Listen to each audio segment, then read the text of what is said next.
आपका प्रश्न में दिया गया है, प्रश्न ऐसी दो संख्याएं ज्ञात करें जिनका योग 27 हो और गुणनफल 182 हो। हमें दो संख्या निकालना है और वो संख्या हमें पता नहीं। तो देखें, सबसे पहले दो संख्या हमें मान लेना होगा बाबू। तो मान लेते हैं, माना की संख्याएं x और हमें दूसरी संख्या जो मानना होगा 27 माइनस x है, क्योंकि इस प्रश्न में हमें इस प्रकार से मानना ही पड़ता बाबू, 27 माइनस x। ठीक है, तो आगे देखें, आगे इस प्रश्न में कह रहा है कि इन दो संख्या का गुणनफल कितना बोल रहा है बाबू, 182। तो हम यहाँ प्रश्न से ले रहे हैं, प्रश्न से, तो इन दोनों का गुणनफल कर देते हैं आपस में। 27 माइनस एक्स इक्वल टू कितना हो गया बाबू, 182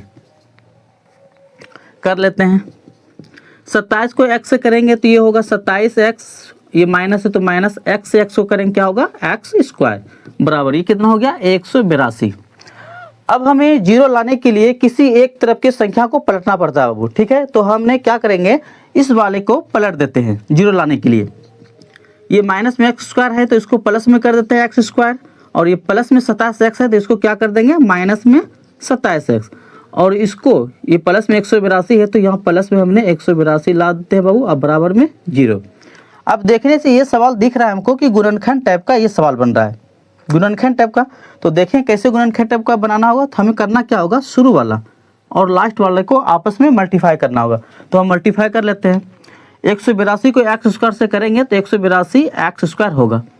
अब हमें इनको दो भागों में इस तरह लिखना है कि जोड़ने घटाने में ये मेरा जो माइनस में 27x है ये पूरना चाहिए बाबू।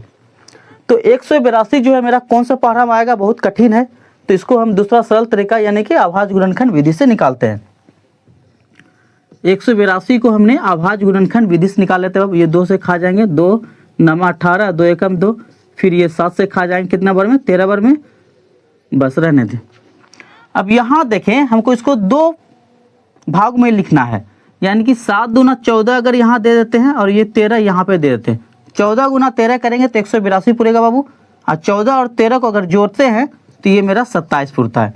लेकिन हमें यहाँ ध्यान दे कि माइनस में 27x है, तो हमें इन दोनों संख्या में क्या लगाना होगा, माइनस लगाना होगा। इसके साथ x लगा लेते हैं बाबू, क्योंकि दोनों में अगर माइनस का चिन्ह रहेगा तो माइनस ही लग जाता है और दोनों जुड़ जाता है, तो 27x हो जाएंगे।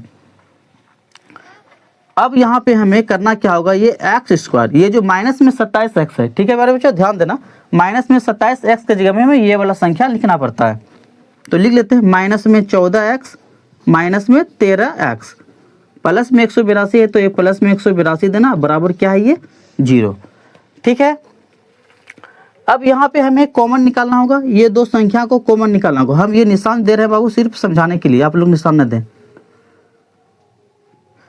ठीक है, तो ध्यान से यानी गौर से ध्यान दें कि इसमें ये दोनों संख्या में कॉमन निकालने के लिए आसान तरीका ये होता है कि इन दोनों तरफ में मिल क्या रहा है, दिख क्या रहा है। तो देखने पे हमें दोनों तरफ x दिख रहा है, तो हमने x कॉमन ले लेते हैं, और यहाँ पे डबल x है बाबू, क्योंकि x स्क्वायर है तो एक x यहाँ पे देना होगा माइनस। हमने x को कॉमन लिया बाबू, तो x जब कॉमन ले लेते यहाँ क्या बचा, सिर्फ 14 बचा, तो हमने 14 को लिखना है सिर्फ।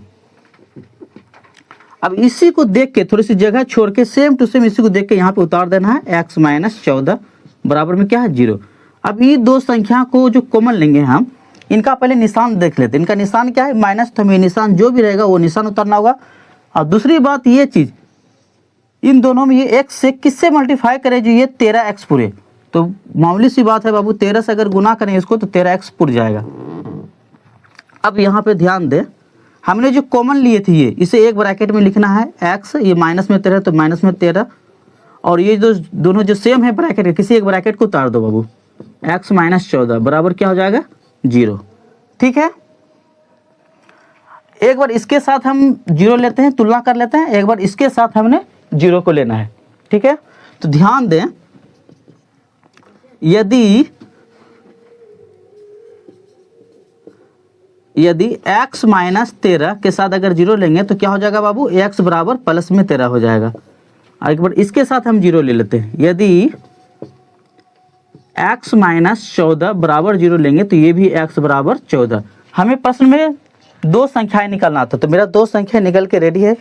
आई होप कि आपको ये प्रश्न समझ में आ गए होंगे बाबू। पहला आंसर ये हो गया और दूसरा आंसर ये निकल के रेडी हो गया।